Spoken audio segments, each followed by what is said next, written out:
2020 title team in the bubble. And on the other side of that Davis deal, of course, was Luka Doncic. And what was the most shocking move in recent history? Luka will head back to Dallas for the second time since Nico Harrison and company decided to move on from the 26-year-old. He had 45 points the last time he was in the city, where he spent the first 6.5 seasons of his career. In his first return, we saw a very emotional Luka, understandably so. Perk, how do you think round 2 is going to play out? I mean, I think it's gonna be settled in. He's still gonna want to go at them. Obviously, you always want to go at a team that you know that you played for, that you thought you was gonna be there for long term. But I'm looking at the bigs, right? I think this is a big test for DeAndre Ayton and see where they stand, because you're going against that front line and Anthony Davis, Derek Lively, and Daniel Gafford. So it's definitely going to be must-see TV. Luka is definitely going to have it on his mind, but I'm looking at the bigs and the war down low to see if DeAndre Ayton could fill that gap that the Lakers been missing. You know, oftentimes with, like, heralded #1 picks, they got too much hype. I don't think Cooper Flagg is getting enough hype. I think we should be talking about him more. I think he's going to be special, Captain America. He's just going to be something that will make you'll never forget about Luka, but they'll make them feel better. And I think he has a chance in this game to steal the headline and have the first major significant moment of his career. UD, what do you think? How is this going to go over? I mean, I'm going to take a page out of my late great mother's book, and it's time for Luka to forgive but not forget. You go out there, you put your team in the best position. You've already started the process of being your best version. You've lost the weight. The Lakers put that money in your pocket. You just make sure your team win the game and continue to put the Lakers in the best position to make the playoffs and go from there. At the end of the day, it's real hard for me because I still hold grudges from middle school. But I'm going to say, don't take this one personal, Luka. Just move on, put the Lakers in position. You're the guy in LA for the next few years, man. This might have been the best thing that happened to you. Another thing from my grandmother, a blessing in disguise. Use this to be your best version and build on it. I think it will be, and I'll say this. We've seen the revenge body. We've seen all the stuff he's done this summer. I think it's time for him to turn the page. He's really leaned into being a Laker this summer. He committed to them. So his story is always going to be about that trade and how he responds to it. And so this game at some point will just be another game. I don't know if we're quite there yet, but it's heading in that direction. All right, and in case you missed it, Nico Harrison visited Pittsburgh Steelers training camp this week for the... Welcome to NBA Today's schedule release show. I'm Vanessa Richardson in for Malika Andrews. 1,200 games are on the slate this season, and we've gone through and pulled out the best of the best. Opening night sets the tone.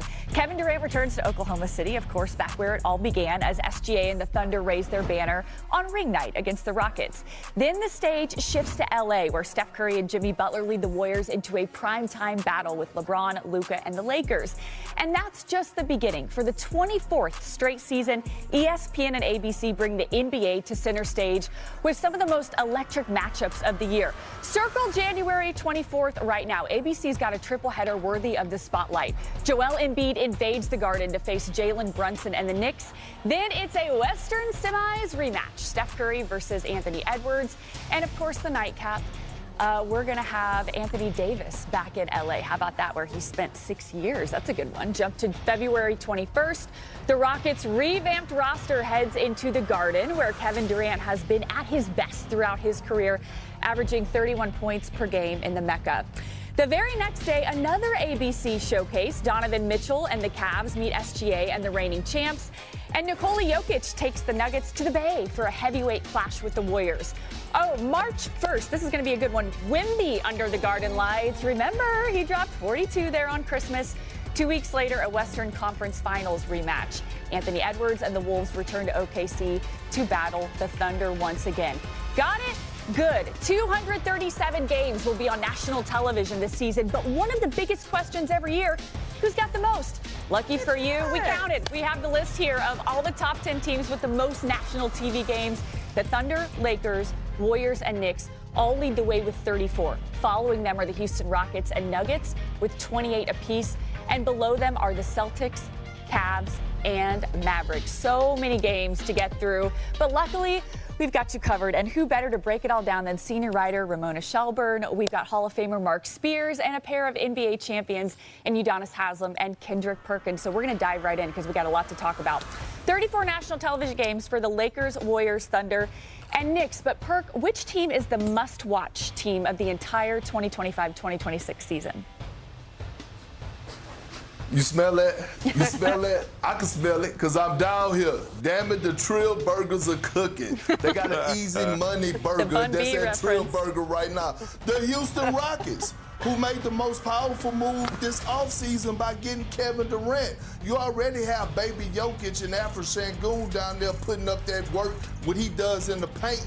Eamon Thompson is good for 2 to 3 highlights athletically every single night. And KD, a walking bucket, an artist, a magician, with the pieces they already have, Jabari Smith, every single night is going to be must-see TV when it comes to the Rockets on both ends of the floor. Ime Udoka is even going to give you some action every now and then because we know he like to get into the action and beef.